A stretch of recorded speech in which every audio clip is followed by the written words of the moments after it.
سورہ بقرہ میں اللہ تعالیٰ کا فرمان ہے یا ایھا الذین آمنوا کلوا من طیبات ما رزقناکم، اے مومنو جو میں نے رزق دیا ہے ان میں سے طیبات پاکیزہ چیزیں کھاؤ۔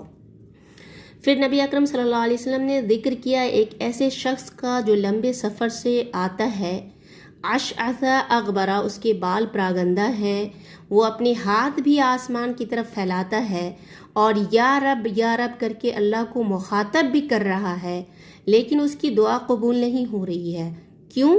وَمَطْعَمُهُ حَرَامٌ وَمَشْرَبُهُ حَرَامٌ وَمَلْبَسُهُ حَرَامٌ وَغُذِيَ بِالْحَرَام، اس کا کھانا حرام، پانی حرام، لباس حرام، غذا حرام، فَأَنَّ يُسْتَجَابُ لَهُ، تو اس کی دعا کیسے قبول ہوگی؟ تو آپ کی دعا قبول نہیں ہو رہی ہے، کہیں ایسا تو نہیں کہ آپ حرام مال استعمال کر رہے ہیں؟